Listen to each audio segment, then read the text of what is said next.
Então vamos lá, Romanos capítulo 11, do versículo 33 até o versículo 36. Tudo bem? Todos acharam? Ó profundidade da riqueza, tanto da sabedoria como do conhecimento de Deus. Quão insondáveis são os seus juízos e quão inescrutáveis os seus caminhos. Quem, pois, conheceu a mente do Senhor? Ou quem foi o seu conselheiro? Ou quem primeiro deu a ele, para que ele lhe venha a ser restituído? Porque dele, e por meio dele, e para ele são todas as coisas. A ele, pois, a glória eternamente. Amém. Vamos orar. Deixe a sua Bíblia aberta. Senhor, em nome de Jesus, uma noite glamurosa na Tua presença, uma noite de gala, uma verdadeira festa no céu, porque o povo do Senhor, o povo remido e escolhido, está reunido como assembleia. É uma assembleia dos chamados para fora, é uma assembleia dos santos de Deus. Aqui o Senhor pode, meu Pai, derramar o seu Espírito com copiosa graça e amor sobre todos os escolhidos e eleitos. Obrigado, meu Deus, porque aqui nós temos o privilégio de ter a presença do Senhor Jesus. Ele passeia no templo, Ele está no templo, Jesus está no meio de nós, e nós te louvamos e te agradecemos, porque através do Espírito do Senhor, nós podemos nos deleitar no conhecimento da Tua palavra. Sonda-nos, Senhor, e se há em nós algum desejo mau, algum pensamento mau, purifica-nos de alto a baixo. Lava-nos, Senhor, com o sangue carmesim. Torna-nos, Senhor, mais alvo do que a neve. É no nome de Jesus que eu oro ao Senhor e agradeço. Amém. Eu vou trazer uma mensagem para a igreja intitulada Mergulhados na Grandeza de Deus. Vocês podem repetir comigo? Mergulhados na grandeza de Deus. Quem é que já parou para pensar quão grande é o Senhor? Levante a mão, de verdade. Parou para pensar em algum momento, por um lapso de tempo muito pequeno, você parou e pensou: Deus é grande demais. Deus é maravilhoso demais. O eterno é insondável, Ele é grandioso, é inescrutável, não tem como nós aquilatar a grandeza desse Deus. Eu às vezes, irmãos, pela graça e a misericórdia dEle, eu tenho o privilégio de, por um milésimo de segundo, pelo menos imaginar o quanto Ele é grandioso.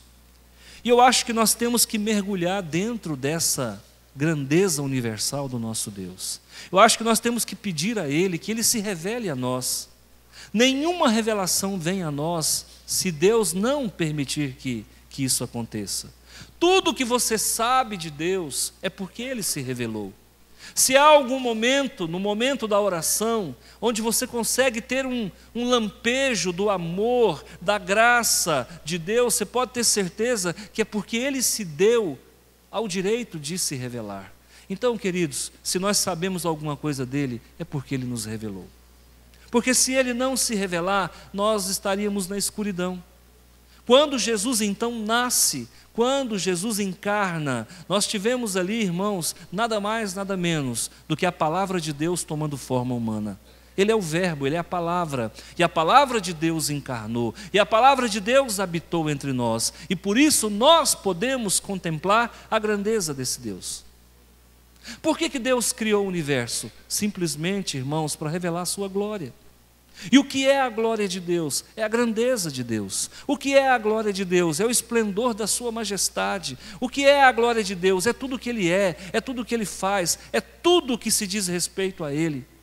E quando eu digo assim, vem comigo mergulhar na grandeza desse Deus, é possível a gente entrar um pouquinho dentro dessa grandeza. E eu quero que você venha comigo. Eu quero que você saia, né? Não é fazer uma viagem astral, não, mas nós vamos sair um pouco de nós mesmos e vamos buscar essa presença, essa glória majestosa do Senhor, nem que seja por 30 ou 40 minutos nessa noite, amém?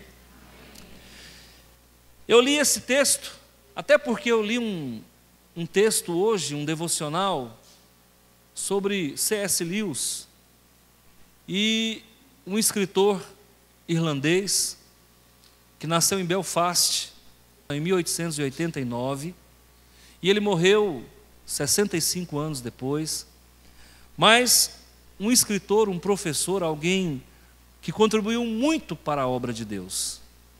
Até uma certa idade, se não me falha a memória, até o ano de 1931, não tenho certeza, ele era ateu. Em um dado momento ele tem um encontro com Jesus, e ele fala assim, olha, a partir daquele momento em que ele teve um encontro com Jesus, ele fala que recebeu a alegria do Senhor Jesus.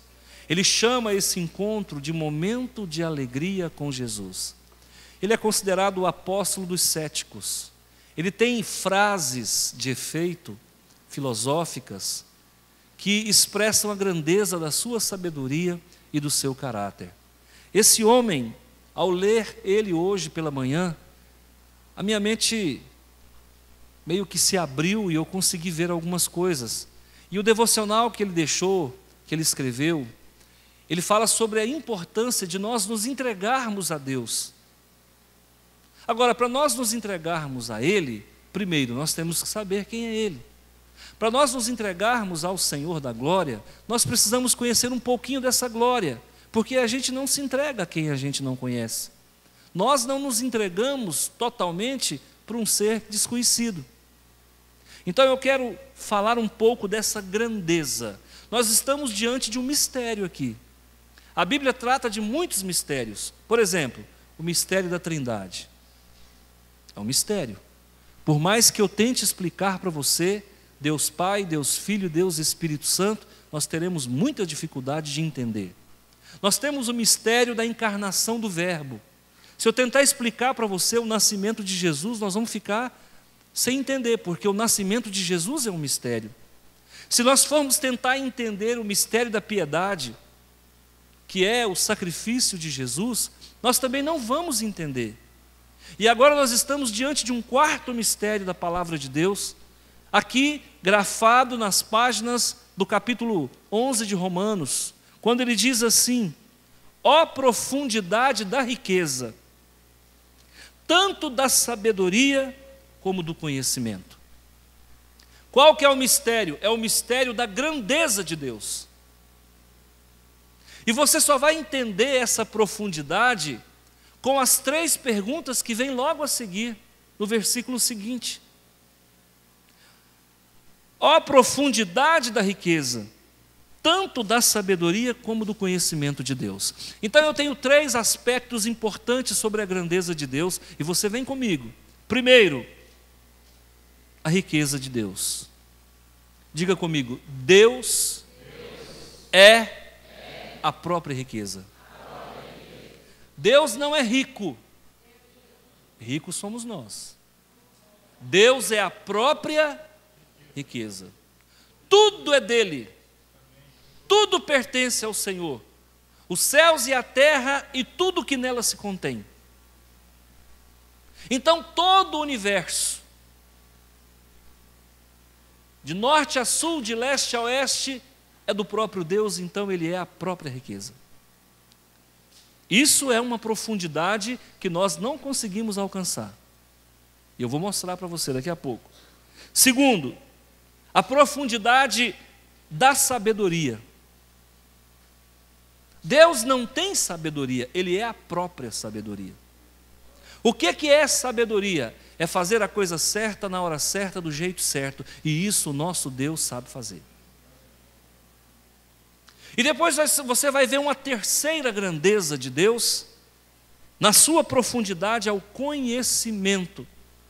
Deus não tem conhecimento, Ele sabe tudo. Ele conhece tudo, todas as ciências, tudo Ele conhece. E aí você vai entender mais um pouquinho na frente, diz assim: quão insondáveis são os teus juízos. Por que é pecado fazer tal coisa? O Deus Todo-Poderoso explica com clareza e com profundidade por que isso ou aquilo não pode ser feito, ou por que isso ou aquilo deve ser feito. Aí ele diz: inescrutáveis são os caminhos de Deus. Deus vai tomar atitudes na trajetória da nossa vida que nós nunca vamos entender. Agora, olha o versículo 34. Quer ver como começa a aprofundar? Ele diz assim: quem, pois, conheceu a mente do Senhor?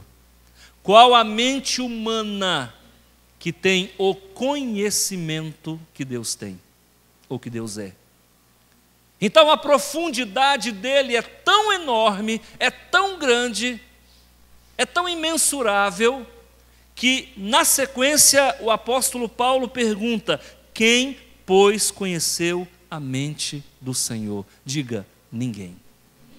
Nem anjos, nem arcanjos, nem querubins, nem serafins, nem os 4 seres viventes.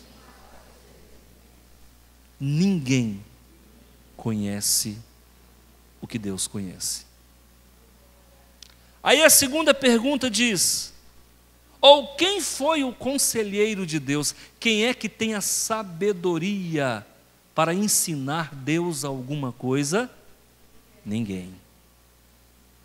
A terceira pergunta, que ataca frontalmente o terceiro mistério: ou quem primeiro deu a ele para que lhe venha a ser restituído? Quem é que pode emprestar alguma coisa para Deus? Porque Ele é rico, Ele é a própria riqueza.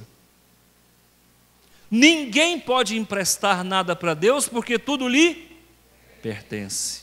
Ninguém pode ensinar nada para Deus, porque Ele tem todo o conhecimento. E ninguém pode aconselhar a Ele, porque Ele é a própria sabedoria. Vai entendendo quem é esse Deus. Dá para você ir entrando dentro dessa divindade agora? Dá para você perceber que Ele permeia as nossas relações? Dá para você perceber que nós somos o vermezinho de Jacó? O Senhor chama Israel de vermezinho de Jacó. Tem hora que eu penso que Israel não é o vermezinho de Jacó. Israel é a bactériazinha que está dentro do intestino do vermezinho. Você consegue entender isso? Nós somos o protozoáriozinho que está dentro do intestinozinho do vermezinho. Então nós somos 1 milhão de vezes menor do que o verme. Se isso te diminui, a mim engrandece. Porque um Deus com tantas qualidades, com tantas grandezas, se lembrou de mim, se lembrou de você. E Ele se lembrou tanto, que essa bactériazinha de Jesus tem nome. Me deu um nome.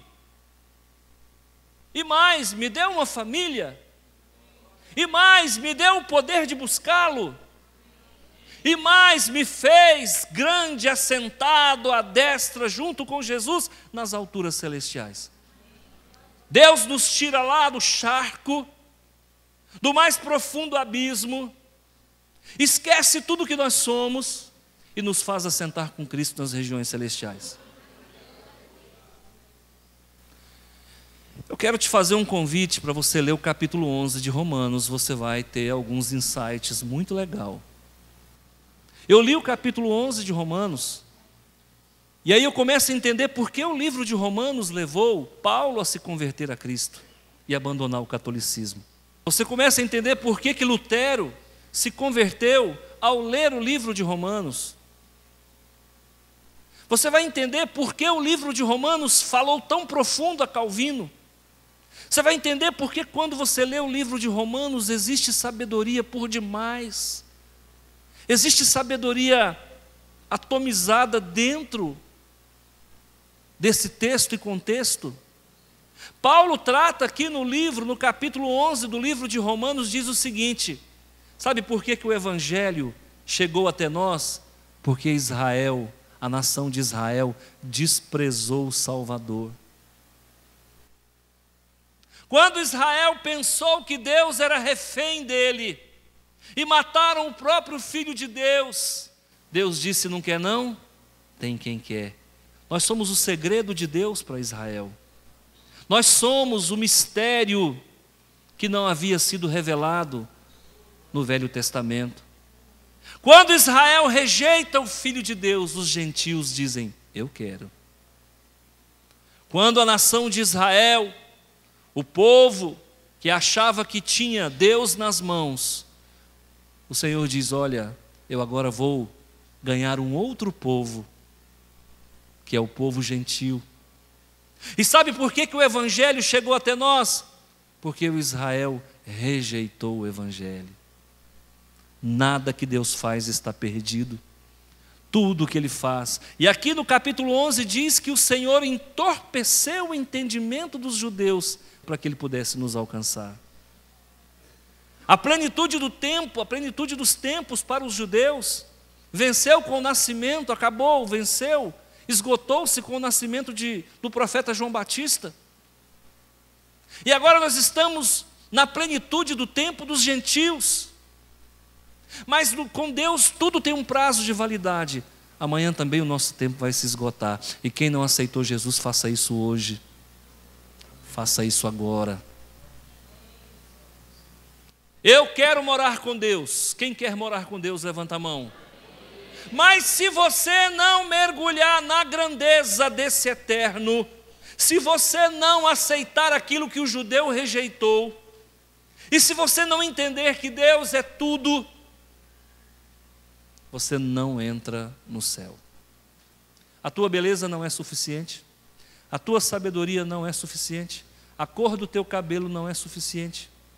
Nada em você pode impressionar ao Criador. Nós não temos esse poder de impressionar a Deus.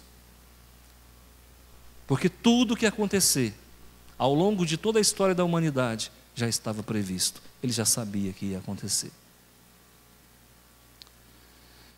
Agora eu quero que você olhe a profundidade do último versículo desse texto que nós lemos. Aqui está o mistério.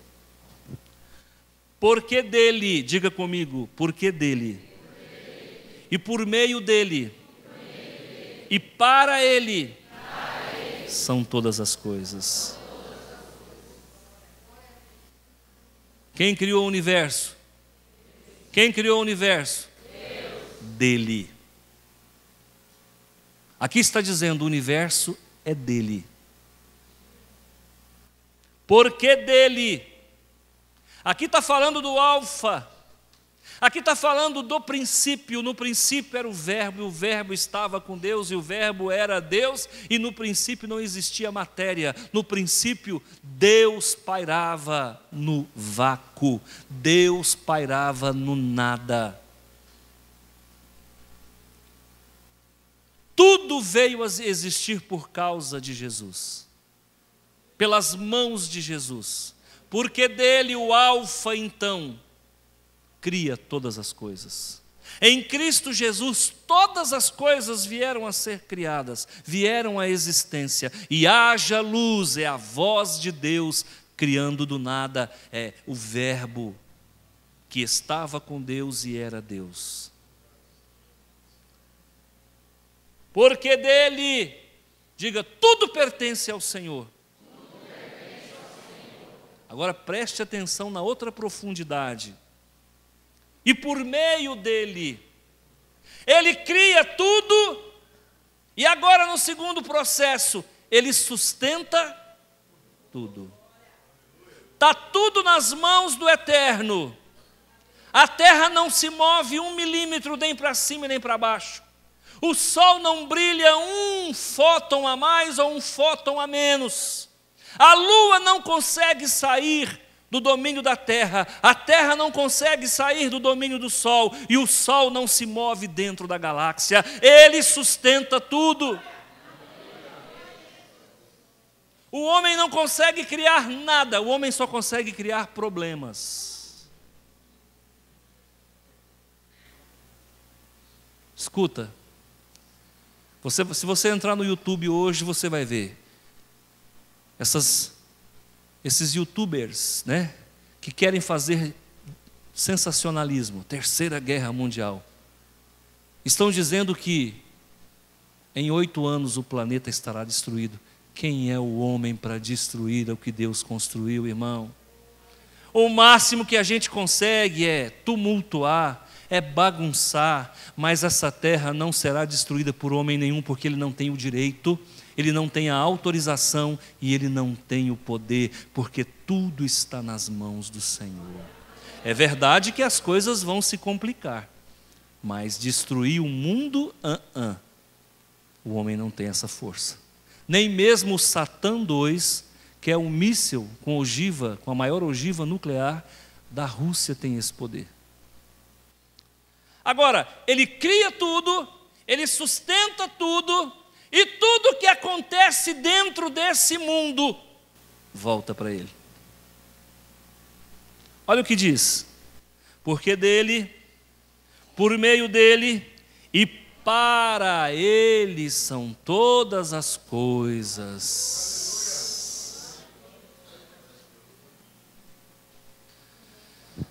Você já foi prejudicado por alguém? Quem já foi muito prejudicado por alguém? Você sabia que Deus está sabendo que tudo isso aconteceu? E você sabia que esse sofrimento e esse prejuízo é para te levar de volta para quem te criou? Então todas as coisas é para Ele. E a pessoa que te fez mal é por meio dele. E a pessoa que te fez mal foi criada por Ele. Então Deus cria o homem. E Deus conduz os homens. E tem até mesmo aquele que faz a pior coisa, é por meio dele. Quando Israel rejeita Jesus, com autorização de quem Israel rejeita Jesus? Dele. Israel não fez a vontade sua própria. Na verdade, a nação de Israel fez a vontade dele, porque se Israel não fizesse o que ele queria, nós não conheceríamos o Evangelho. Lá na eternidade, o maligno se revolta contra Deus e estabelece a maior rebelião que o cosmos já viu. Arrasta, ao que tudo indica, 1/3 dos anjos. Nasce o mal no coração do anjo mais bonito, do anjo mais reluzente. E esse anjo então começa a achar que pode ser igual a Deus e subir às mais altas nuvens. E então ele se rebela, Deus o expulsa. Parece que alguma coisa fugiu do controle. E esse anjo, com tanto planeta para ele atacar, ele veio justamente no nosso domicílio. Chegando aqui, faz essa bagunça toda. Morte, enfermidade, corrupção, tudo que não presta. E a gente fala, parece que Deus está perdendo, mas se o Senhor não permite, é por meio dele tudo isso. Se Ele não permite isso acontecer, nós nunca conheceríamos o amor de Deus. Se o pecado não serviu para nada, serviu para nós conhecermos o quanto Deus nos ama, a ponto de descer da glória, fazer a sua voz encarnar e nascer como homem. Jesus nada mais é do que a voz de Deus nascida entre nós. Quando então perguntam, Senhor, mostra-nos o Pai, ele disse, eu sou o Pai. Você está vendo a voz de Deus encarnada. Deixa eu falar uma coisa para você que eu não sei se você vai entender. Você sabe assim, vamos parafrasear e vamos filosofar, ok? Diga comigo, o pastor Antônio não é herege. Ok?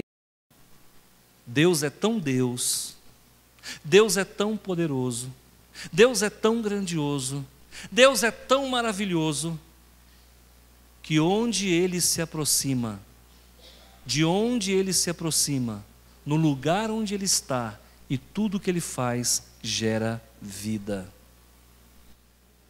Você crê que se Deus olhar para algum lugar, só o olhar dele faz brotar a vida? Você acredita que Deus é tão maravilhoso e tão grandioso que quando ele abre a boca vira vida? Você acredita que onde Deus está brota a vida? Deus pairava sobre a face das águas e havia trevas sobre a face do abismo. Então o Senhor pousa sobre aquele lugar e a vida brota. Deus é tão perfeito, Ele é tão vida, que basta Ele olhar, do olhar dele nasce a vida, do falar dele nasce a vida, da presença dele nasce a vida. Por que que o Espírito Santo ficou aqui? Para que haja vida. O Deus Pai agora se retira, teoricamente. O Deus Filho sentou-se à destra do Deus Pai, mas Ele deixa o seu Espírito entre nós, porque onde o Espírito dele está, há vida. Quantas pessoas estão entendendo o que eu estou falando, mas ainda não entregaram a sua vida para o Senhor Jesus?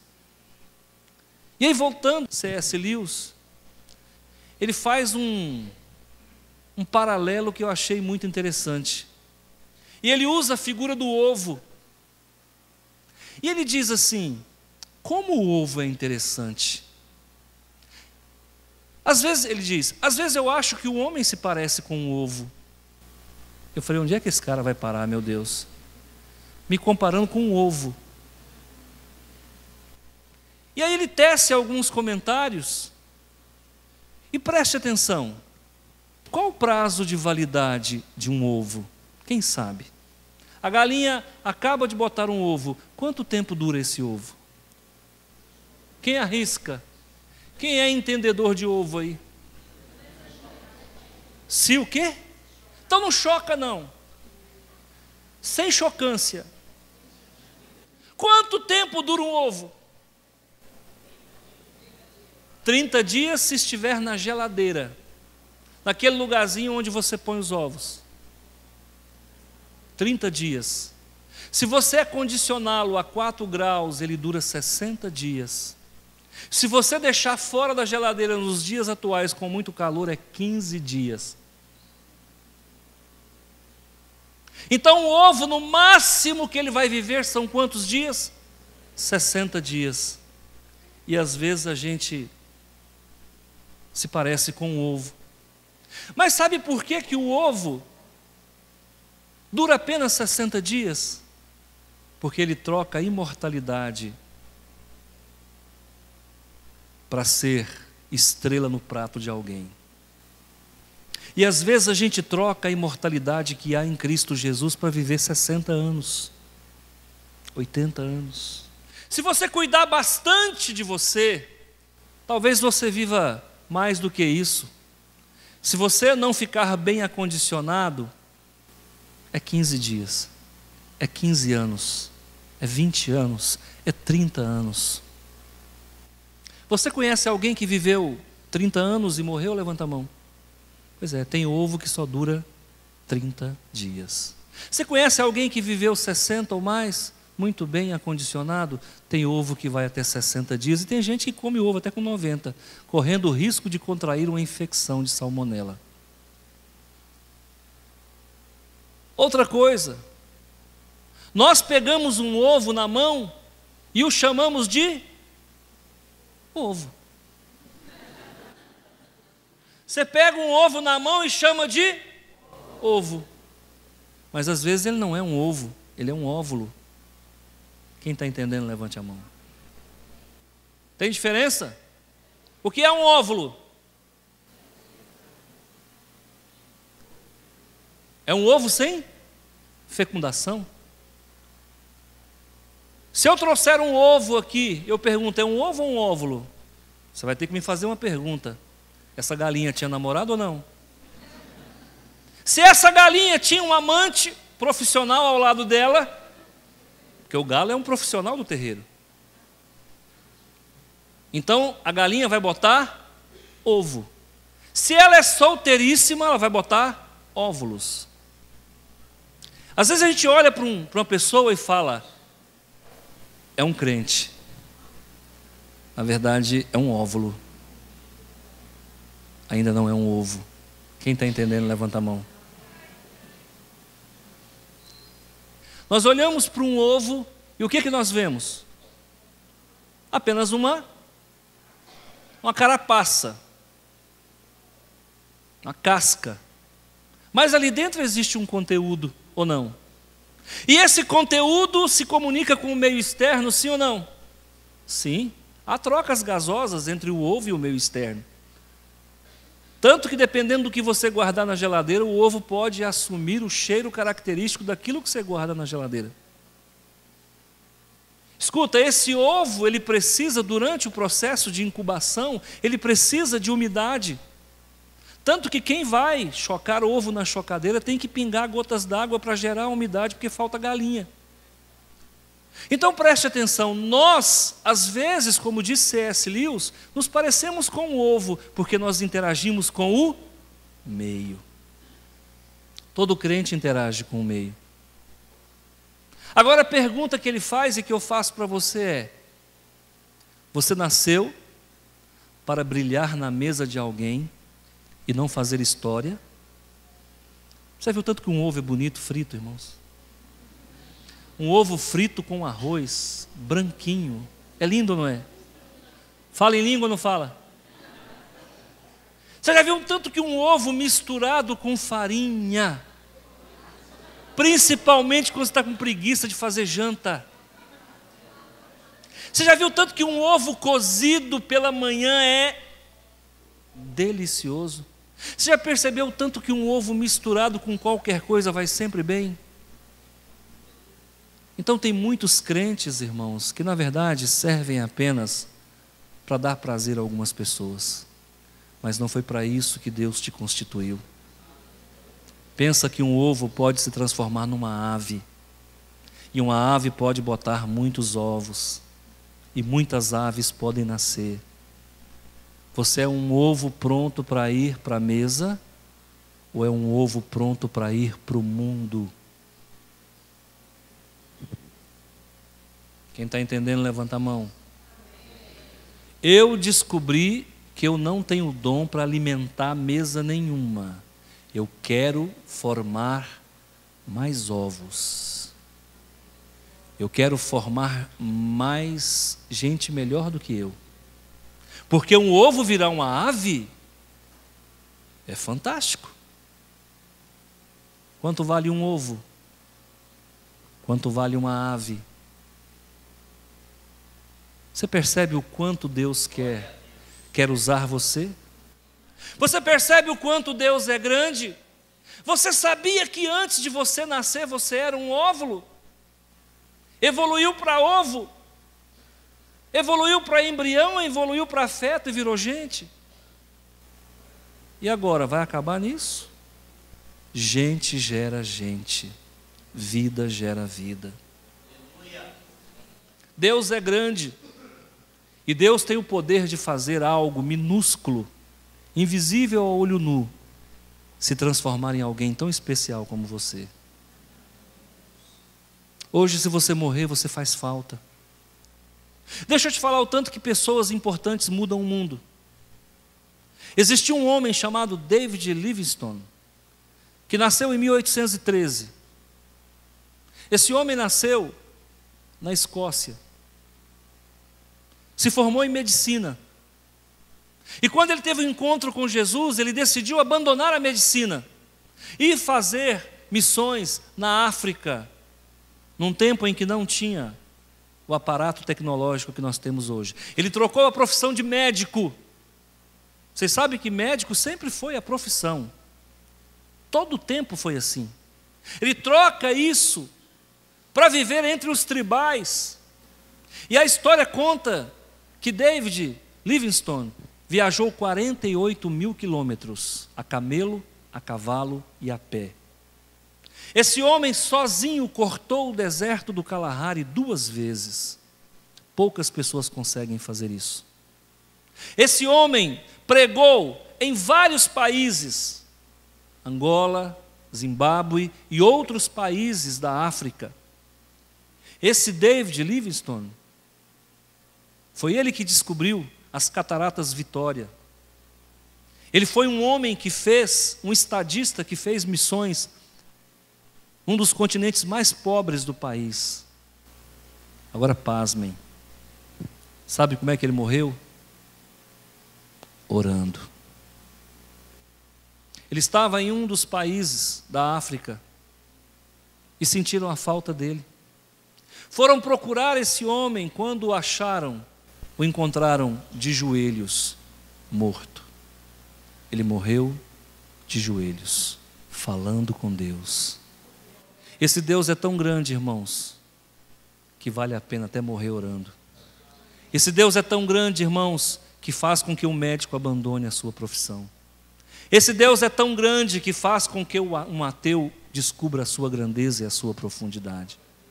Esse Deus é tão grande que faz um homem zeloso pelo judaísmo, como Paulo, da tribo de Benjamim, circuncidado ao 8º dia, fariseu de fariseu, faz ele abandonar a maior religião do mundo, para começar um projeto de evangelismo do mundo.